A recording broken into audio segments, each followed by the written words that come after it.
महाराष्ट्र प्रदेश युवक काँग्रेस पक्षांतर्गत निवडणूक 2021. पक्षातील कार्यकर्त्याची भूमिका काय? सामान्य कार्यकर्त्याला संधी मिळते का? युवक काँग्रेसच्या माजी प्रदेश सरचिटणीसांनी का सोडला पक्ष? विदर्भ न्यूजचा रोखठोक सवाल. विदर्भ न्यूजचा विशेष वृत्तांत. महाराष्ट्र प्रदेश युवक काँग्रेस पक्षांतर्गत निवडणूक 2021 या विशेष वृत्तांतामध्ये मी अनिकेत ठाकरे आपलं सर्वांचं स्वागत करीत आहे. मागील 2 दिवसापासून आपण महाराष्ट्र प्रदेश युवक काँग्रेसच्या होणाऱ्या निवडणुका ज्या उद्यापासून म्हणजेच 12 नोव्हेंबरपासून ते 12 डिसेंबर दरम्यान होऊ घातलेल्या आहेत, त्या अनुषंगाने आपण या 2 भाग या संदर्भात आपण टेलिकास्ट केलेले आहेत. पहिल्या भागामध्ये आपण एकंदरीत जिल्ह्याचं एकंदरीत युवक काँग्रेसचं काय नेमकं चित्र राहणार आहे, कोणते उमेदवार रिंगणात राहणार आहेत, किती उमेदवार रिंगणात उतरणार आहेत आणि या निवडणुकीमध्ये कोणत्या कोणत्या पक्षश्रेष्ठींनी आपापले उमेदवार ज्या रिंगणात उतरवलेले आहेत या संदर्भात आढावा घेतला. दुसऱ्या भागामध्ये सामान्य कार्यकर्ता जो पक्षासाठी झटत असतो, प्रत्येक पक्षाच्या बळकटीसाठी विशेष प्रयत्न करत असतो, त्यांचं एकंदरीत पक्षाबद्दल काय मत आहे, सामान्य कार्यकर्त्याला नेमकं काय वाटतं आणि सामान्य कार्यकर्त्याला पक्षामध्ये आपलं प्रतिनिधित्व सिद्ध करण्यासाठी संधी मिळते का, या सर्व भागांवर आपण याच्या आधी प्रकाश टाकलेला आहे. आज आपण तिसऱ्या भागामध्ये आहोत. स्थानिक कार्यकर्ता ते पदाधिकारी आणि पदाधिकारी ते प्रदेशवर काम करणारे जे कार्यकर्ते आहेत, असे कार्यकर्ते आपल्यासोबत जुळलेले आहेत आणि तालुका विधानसभा युवक काँग्रेस ते प्रदेश सरचिटणीस या एकंदरीत पदापर्यंतचा नेमका प्रवास कसा होता याबद्दल आपण जाणून घेणार आहोत. आपल्यासोबत आहेत याआधीचे प्रदेश सरचिटणीस सागर देशमुख, सध्या त्यांनी पक्षांतर केलेलं आहे युवासेनेमध्ये. त्यांच्याकडून जाणून घेऊया एकंदरीत याआधी जे त्यांनी युवक काँग्रेसमध्ये जे काही आपलं पद भूषवलं आहे त्यांचा कार्यकर्ता म्हणून कार्यकर्ता ते पदाधिकारी हा एकंदरीत काय प्रवास होता जाणून घेणार. तुमचं विदर्भ न्यूजच्या विशेष स्वागत. मला सांगा, जे आता आपण यासाठी युवक काँग्रेसच्या याच्या आधीसुद्धा विशेष तालुका अध्यक्ष, त्याच्यानंतर प्रदेश, जिल्हा या सगळ्याच पदावर आपण कार्य केलेलं आहे. एकंदरीत असं काय झालं की प्रदेश काँग्रेस एवढं सगळं काम करताना काम केलेलं असतानासुद्धा एकंदरीत काय असं घडलं की डायरेक्ट युवासेनेमध्ये पक्षात जाण्याचा विचार केला? कुठलीही गोष्ट असो ती एकदम घडत नसते, त्याच्यामागे भरपूरसे कारणं राहतात. आता माझा प्रवास तुम्ही जसा सांगितलाच आहे की मी बडनेरा विधानसभा युवक काँग्रेसच्या अध्यक्षापासून मी माझ्या राजकीय जीवनाची सुरुवात केली. मग त्यानंतर मी जिल्हा युवक काँग्रेसचा अध्यक्ष राहिलो, प्रदेश युवक काँग्रेसचा सरचिटणीस म्हणून संपूर्ण महाराष्ट्रात मी काम केलं. गडचिरोलीपासून तर बुलढाण्यापर्यंत संपूर्ण विदर्भात मी फिरलो, प्रभारी म्हणून काम केलं आणि विविध जिल्ह्यामध्ये जाऊन मी आंदोलनं केली. ते नागपूरमध्ये असो, अकोल्यामध्ये असो, अमरावतीमध्ये असो किंवा इतर जिल्ह्यांमध्ये मी मोठमोठे आंदोलन केले. पण काय असतं, एखाद्या वेळेस तुम्ही कुठली गोष्ट करता आणि त्या गोष्टीची दखल घेतल्या जात नाही तर मग कुठेतरी तुम्ही दुसऱ्या विचार करण्यास म्हणजे तुम्ही विचार करायला भाग पडते. आता यामागचं कारण असं आहे की 2-3 त्यामागचे कारणं असे आहे. ते सगळ्यात महत्त्वाचं कारण असं की जे युवक काँग्रेसमध्ये मी गेल्या 10, 12, 15 वर्षापासून जे काम करत होतो, मी अनेक आंदोलनं केले, अनेक केसेस माझ्या अंगावर आहेत. पण ज्या हिशोबाने युवकांना संधी मिळायला पाहिजे ती संधी मला इथे दिसून नाही राहिली असं मला वाटते. पण ज्या हिशोबाने युवकांना संधी मिळायला पाहिजे ती संधी मला इथे दिसून नाही राहिली असं मला वाटते. की कसं राहतो की आज भारताच्या मणक्याचा कणा जो आहे तो युवक आहे. युवकांच्या भरोश्यावर खूप मोठे मोठे कामं इथे घडलेले आहे. पण जे महत्त्व युवकांना भेटायला पाहिजे माझ्या मते ते महत्त्व युवकांना मिळत नाही. जे महत्त्व युवकांना भेटायला पाहिजे माझ्या मते ते महत्त्व युवकांना मिळत नाही. तुम्ही बघत असाल की निवडणुका आले की सगळ्यात मोठी फळी समजा किंवा सगळ्यात मोठी काम करण्यासाठी समोर राहत असेल तो युवक असतो. ते निवडणुकीमध्ये तुम्हाला मतदार बाहेर काढणं असो, रॅल्या असो किंवा झेंडे उचलणं असो किंवा झेंडे बांधणं असो, हे सुद्धा कामं आम्ही केलेले आहे.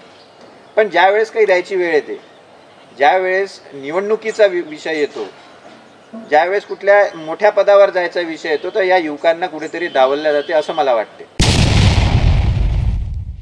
ज्यावेळेस निवडणुकीचा विषय येतो, ज्यावेळेस कुठल्या मोठ्या पदावर जायचा विषय येतो, तर या युवकांना कुठेतरी डावलल्या जाते असं मला वाटते. कारण की युवकांना समजा समोर आले तर आपली कुठेतरी आपली सीट धोक्यात आहे असं त्यांना वाटते की नाही वाटत हे मला माहीत नाही. हे तुम्हाला त्यांना चांगल्या पद्धतीने विचारावं लागेल की तुम्हाला असं काय वाटते की तुम्हाला युवकांना समोर आणण्याचा तुम्हाला विचार करावा लागेल. माझं म्हणणं हेच आहे की तुम्ही युवकांना चान्स द्या. ज्या हिशोबाने युवक तुमच्यासाठी बाकीच्या गोष्टीसाठी महत्त्वाचे आहे, तसे युवक तुमच्या या बाकीच्या पदांवर सुद्धा घेण्यासाठी तुम्हाला युवकांना समोर आणावं लागेल. त्याच्याशिवाय ही जी घटना घडली, जी मी युवा सेनेमध्ये प्रवेश केला आदित्यजी ठाकरे, उद्धवजी साहेब ठाकरे यांच्या मार्गदर्शनाखाली, हे असं घडणार नाही. आणि कुठेतरी मला असं वाटते की ज्या हिशोबाने महाविकास आघाडीमध्ये उद्धवसाहेब ठाकरे जे काम करत आहेत, ज्या हिशोबाने पूर परिस्थिती असो, कोरोनाचं एवढं मोठं संकट आलं त्याची परिस्थिती असो, अतिवृष्टी असो किंवा इतर अनेक संकटं या महाराष्ट्रात आतापर्यंत आलेली आहेत, त्या महाराष्ट्राच्या आलेल्या संकटावर ज्या पद्धतीने उद्धव साहेबांनी आणि आदित्य साहेबांनी मात मिळवली आणि ज्या हिशोबाने त्यांचं ॲडमिनिस्ट्रेशन लावलेलं आहे, हे सुद्धा मला प्रेरित करते. आणि तुम्ही बघत असाल नेहमी शिवसेनेनी सर्वसामान्य घरातल्या माणसाला मोठं केलेलं आहे. तुम्ही अमरावती जिल्ह्याचा इतिहास बघितला, सर्वसामान्य युवा सेनेने फक्त मोठं केलं आहे, काँग्रेसने मोठं केलं नाही आहे. नक्कीच मी असं कोणाचं नाव घेणार नाही. तुम्ही ओव्हरऑल तुम्ही स्वतः पत्रकार आहे, तुम्ही त्या सगळ्या गोष्टी बघितलेल्या आहे. आज तुम्ही शिवसेनेतले नेते घ्या आणि काँग्रेसमधले नेते घ्या, तुम्ही स्वतः कम्पेअर करा आणि तुम्ही स्वतः हुशार आहे की शिवसेनेतून झालेले मोठ्या नेत्यांचे नाव एका साईडने घ्या आणि काँग्रेसमधून झालेले मोठ्या नेत्यांची नावं तुम्ही घ्या. तुमच्या प्रश्नाचं उत्तर तिथेच तुम्हाला मिळून जाईल. परंतु आतापर्यंत काँग्रेसने जे स्थानिक स्तरापासून ते विधानसभा अध्यक्ष ते जिल्हा आणि प्रदेश या सगळ्या याच्यावर काम करण्यासाठी प्लॅटफॉर्म उपलब्ध करून दिलेला आहे. या याच्यावर तुम्ही काम केलेलं आहे. हा प्लॅटफॉर्म जो आहे युवक काँग्रेसने उभा करून दिलेला आहे. याच्यावर जो अनुभव आलेला आहे त्या अनुभवाच्या बरोबर आपण इतर पक्ष ज्या काही आता ज्या पदावरती कार्यरत आहेत या सगळ्या गोष्टी काँग्रेसने दिल्या आहेत ना आपल्याला. बघा, कुठलंही पद हे पक्ष देऊ शकतो, पण त्या पदाला न्याय देण्याचं काम तो व्यक्ती करू शकतो, माझं असं मत आहे. मी नक्कीच मानतो की युवक काँग्रेसने मला ती संधी दिली. राहुलजी गांधी यांनी जी संकल्पना आणली होती निवडणुकीच्या संकल्पनेतून मी आज घडलो. मी या गोष्टीला कुठे म्हणजे असं म्हणणार नाही की मी मान्य करत नाही, पण कुठल्याही पद भेटणं हे सोपं राहतं, पण त्या पदाला न्याय देणं हे कठीण असतं. एक छोटा कार्यकर्ताही मोठे कामं करून जातो, पण तुम्ही एखाद्याला मोठं पद द्या पण तो काही करणारच नाही तर त्या पदाला तो न्याय मिळत नाही. मला असं वाटते की मी खरंच या माध्यमातून मी राहुलजी गांधी यांचा सुद्धा धन्यवाद देईन की यांनी मला ती संधी उपलब्ध करून दिली, परंतु त्या संधीचं सोनं करण्याचं काम मी तिथे केलेलं आहे असं मला वाटतं. विदर्भ न्यूजने सातत्याने जे आहेत युवक काँग्रेस निवडणुकीच्या अनुषंगाने सामान्य कार्यकर्ता जो असतो प्रत्येक पक्षामधला, त्या पक्षाच्या कार्यकर्त्याला संधी मिळते का, की पक्षाच्या कार्यकर्त्याची कुठं केलेल्या कामाची कुठं जाण होते का, या सर्वांचा हाच मुद्दा घेऊन विदर्भ न्यूजने हा सगळा मुद्दा सर्व कार्यकर्त्यासमोर आणि जनतेसमोर मांडण्याचा प्रयत्न केलेला आहे. का सामान्य कार्यकर्ता जो झटत असतो त्या कार्यकर्त्याला संधी देण्याचं काम जे आहे ते वरिष्ठ स्तरावर होते का की होत नाही, का कोणाच्या सांगण्यावरून तिकिटा कापल्या जातात, हा सगळा प्रकार जो आहे नेमका घडत आहे, घडला की घडणार, या तिन्ही गोष्टी ज्या आहेत या गोष्टी आपण कार्यकर्त्याकडनं आणि कार्यकर्त्यापासून जो प्रवास झालेला आहे पदाधिकाऱ्यांपर्यंत त्यांच्याकडनं जाणून घेणार आहोत. या सर्व गोष्टी असताना सुद्धा आताच जे सागर देशमुख यांनी सांगितलं आहे की आपल्याला ती संधी मिळाली नाही आहे, म्हणजे याचा अर्थ युवक काँग्रेसमध्ये काम केलेल्या प्रत्येकाला संधी मिळत नाही असा होतो का? पुन्हा एकदा हा प्रश्न निर्माण झालेला आहे. दादा मला सांगा की आता आपण जे आहेत जे म्हटलं आतापर्यंत की संधी तुम्हाला मिळाली नाही आहे, परंतु हे स्थानिक स्तरावरून याच्यावर कंट्रोल करणं म्हणजे प्रेशर आणून या गोष्टी होतात आहेत असं वाटतं का? बघा, मी थोडीशी मागची पार्श्वभूमी तुम्हाला सांगतो. मी व्यक्तिगत कोणावर आरोप करत नाही आहे. सर्वप्रथम मी हे क्लिअर करतो, मी व्यक्तिगत आरोप करत नाही. पण ज्या हिशोबाने हे गेल्या 5-7 वर्षात जी पक्षाची आता ते पक्षाचे निर्णय वरिष्ठ लेवलवर कोण घेतात, स्थानिक घेतात, वरचे नेते घेतात, त्याच्यात मला पडायचं नाही. पण मी तुम्हाला एक सिस्टीम सांगतो. तुम्ही बघितलं असेल की 2014च्या निवडणुकीमध्ये सुनील भाऊ हे BJPमध्ये गेले. त्यावेळेस बडनेरा BJPमध्ये गेले आणि त्यावेळेस मला असं वाटतं की बाई सर्व पक्ष स्वतंत्र लढले होते. त्यावेळेस काय झालं की बडनेरा मतदारसंघातून काँग्रेस ही वेगळी लढली, राष्ट्रवादी वेगळी लढली, शिवसेना वेगळी लढली. आणि तर त्या केसमध्ये माझं असं मत होतं की बाई तुम्ही एखाद्या काँग्रेसच्या निष्ठावंतांना तुम्ही तिकीट द्यायला पाहिजे होतं. काँग्रेसमध्ये कमी कार्यकर्ते आहेत का? माझं असं म्हणणं नाही आहे सागर देशमुखला तुम्ही द्या किंवा XYZला तुम्ही तिकीट द्या, पण काँग्रेसचा जो निष्ठावंत आहे त्याला तुम्ही तिकीट द्यायला पाहिजे. पण तुम्ही काय केलं, दुसऱ्या पक्षातल्या एका नेत्याला तुम्ही त्या पार्टीत आणलं, त्या पार्टीत तुम्ही त्यांना तिकीट दिली, तो 4 नंबरवर राहिला. एखाद्या नवीन कार्यकर्त्याला तुम्ही यूथला दिलं असतं तर तोही 4 नंबरवर राहिला असता ना, पण त्याच्यात जी समोर काम करण्याची जी शैली राहिली असती, त्याच्यात जी क्षमता राहिली असती ती वेगळी राहिली असती. हा भाग झाला बडनेरा मतदारसंघातला. अमरावती मतदारसंघातला विशेष तुम्हाला सांगतो म्हटलं तर रावसाहेब शेखावत यांनी मागच्या निवडणुकीमध्ये ते मागे आले. सुनील भाऊ हे भारतीय जनता पार्टीतून निवडणुका लढल्या. त्यावेळेस तुम्ही काय करायला पाहिजे होतं, त्यावेळेस पक्षाचा एखादा खंदा कार्यकर्ता तो कोणी असो मग त्याला तुम्ही समोर आणायला पाहिजे होतं, त्याला तुम्ही प्रेझेंट करायला पाहिजे होतं आणि त्याच्या माध्यमातून तुम्ही निवडणूक लढायला पाहिजे होती. तेव्हाही तुम्ही काय केलं, तुम्ही दुसऱ्या पक्षातल्या एका नेत्यांना आणलं. मी अजूनही क्लिअर करतो, मी व्यक्तिशः बोलत नाही आहे, मी ही पक्षाची जी ध्येय धरणे आहे मी त्याबद्दल बोलतो आहे. तुम्ही आणला, तुम्ही त्यांना निवडणूक लढवली, ते जिंकलेत. पण आज ती काय परिस्थिती आहे अशी मला तुम्हाला वेगळं सांगण्याची गरज नाही, सगळ्या जनतेला माहिती आहे. म्हणजे माझं म्हणायचं तात्पर्य याच्या मागचं असं आहे की तुम्ही एखाद्या यूथला काऊन नाही समोर आणा, तुम्ही एखादा काँग्रेसचा जो निष्ठावंत आहे, जो गेल्या 5, 10, 15, 20 वर्षापासून काम करत आहे त्याला का बरं नाही समोर आणा. तुम्ही शेवटी काय करता, तुमचं सोयीचं राजकारण कुठे आहे हे पक्ष बघतो. तर मग एखाद्या कार्यकर्त्यांनी त्याचं सोयीचं राजकारण केलं तर मग काय बिघडलं. लोक मला याच्यात दोष देतात की बाई तुमची जी विचारधारा आहे, विचारधारा कुठे गेली तुमची, तुम्ही एकदम अपोजिट विचारधारेवर. पहिली गोष्ट तर मी सांगतो की बाई शिवसेना ही काही वेगळी विचारधारेची नाही आहे. जो हिंदुस्थानात राहणारा व्यक्ती जो हिंदू आहे तो आमचा आहे, ही उद्धव साहेबांची भूमिका राहिलेली आहे. तरीसुद्धा लोक म्हणतात की बाई तुमची विचारधारा काँग्रेसची. माझं एक म्हणणं आहे, समजा विचारधारेचा विषय असता तर प्रवीण भाऊ कोटे हे निवडून आले असते का, काँग्रेसच्या कार्यकर्त्याला 11 मतं मिळाले असते का. या सगळ्या गोष्टीचाही विचार तुम्ही त्या विचारधारेवर केला पाहिजे असं मला वाटते. तर विचारधारा ही फक्त कार्यकर्त्यापुरती आणि जनतेपुरता मर्यादित राहिलेली आहे. बाकी लोकांना विचारधारेचं कुठे काही घेणं देणं नाही आहे.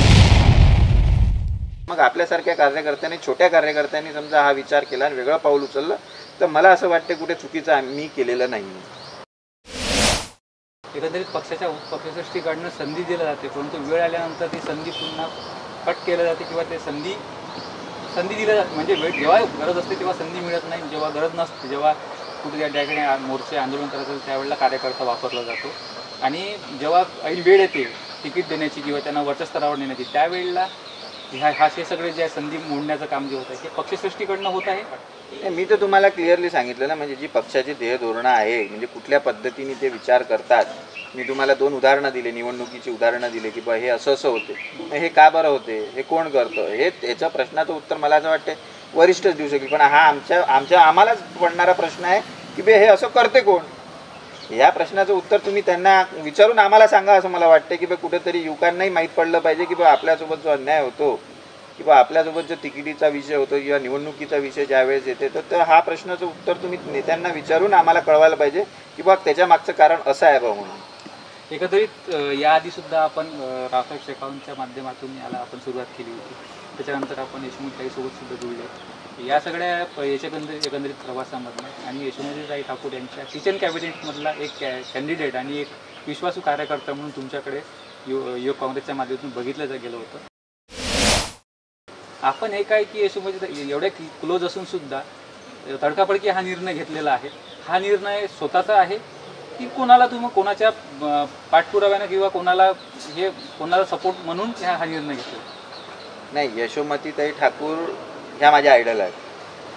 मी त्यांच्या नेतृत्वात काम केलं आणि मी त्यांना बघून मोठा पण झालो.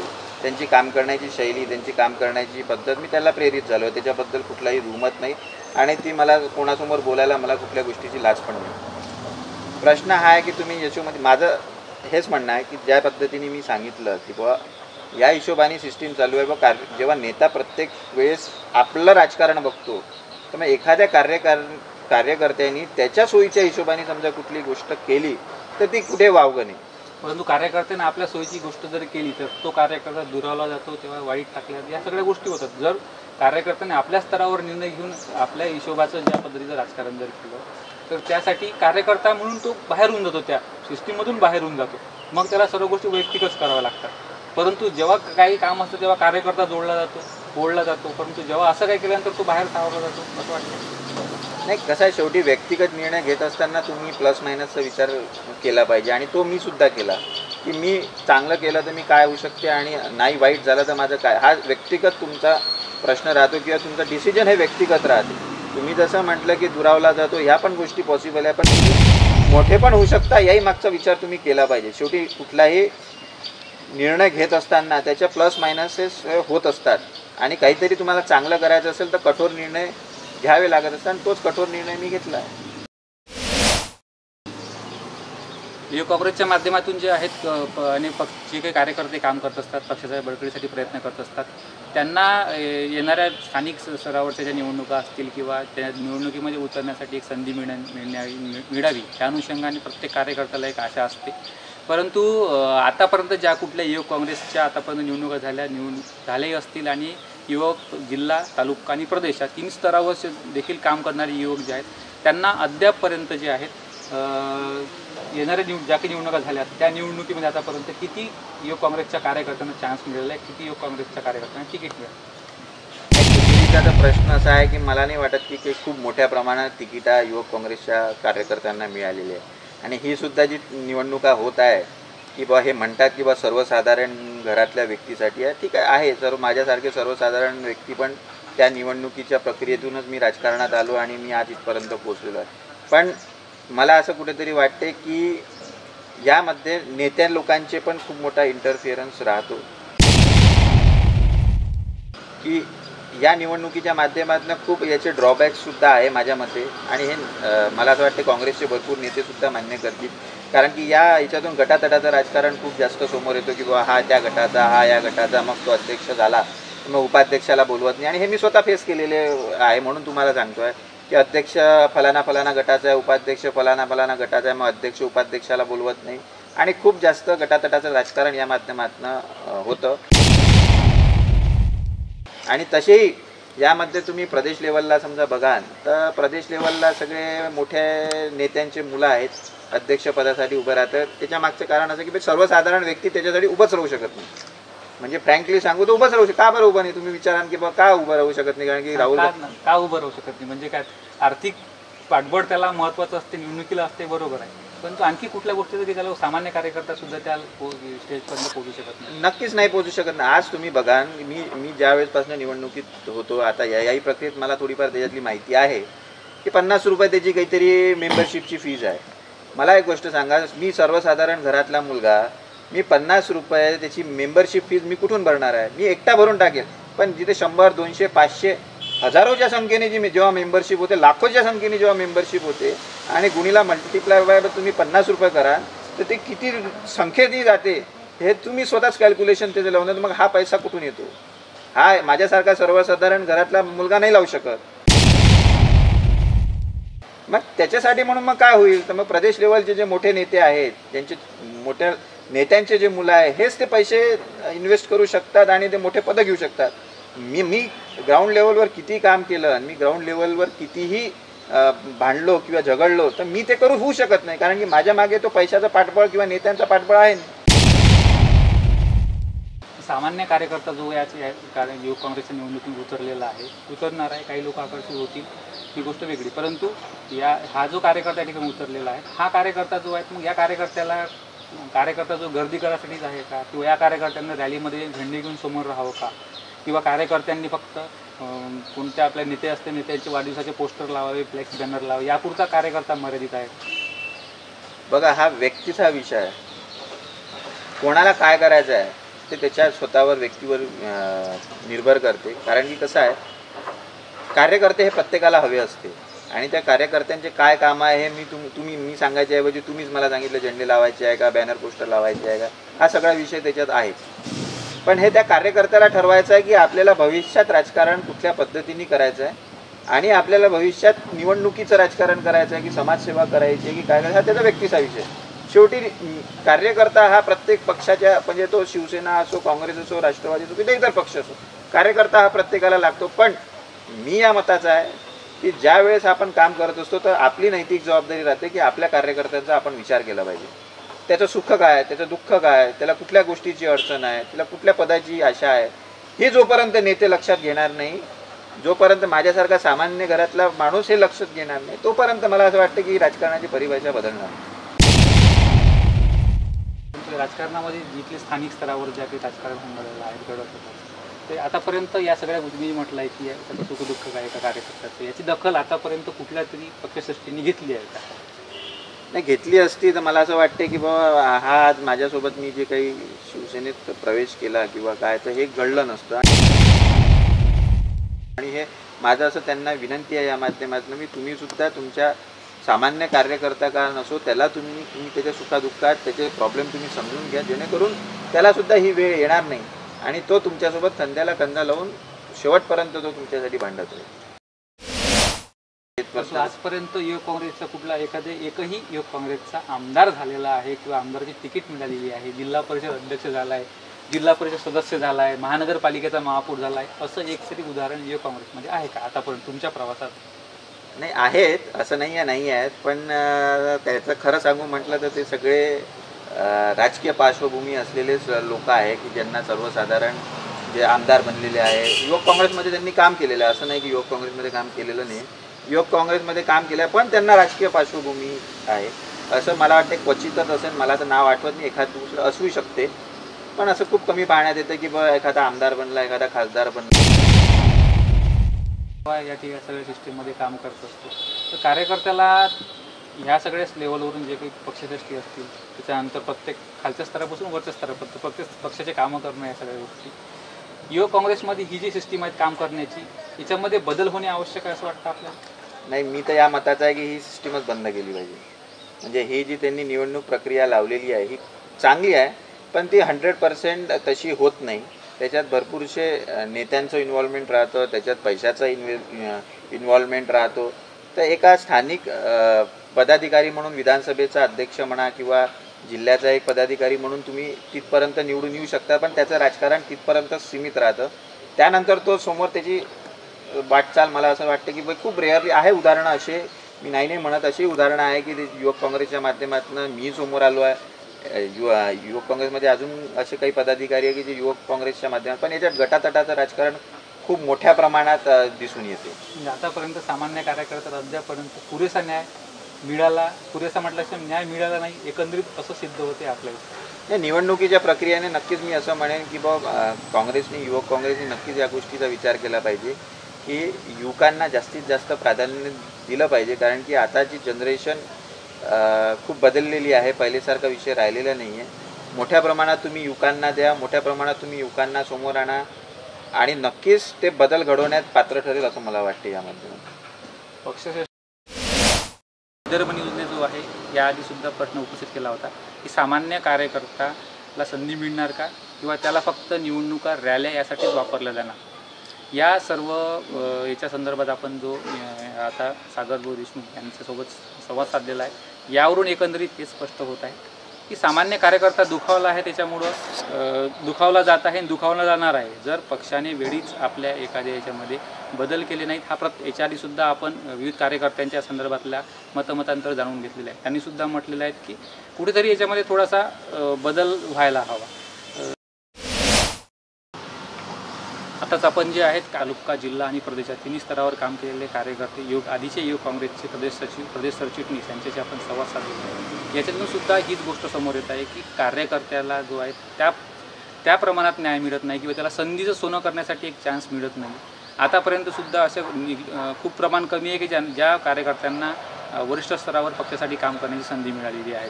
काही स्तरावर कार्यकर्त्यांना काम करण्याची संधी मिळते, मात्र ती वेळीच पक्षश्रेष्ठी असो किंवा वरच्या स्तरावरून जे प्रेशर आलं असल्यामुळे त्यांना आपली आलेली संधी सोडावी लागते.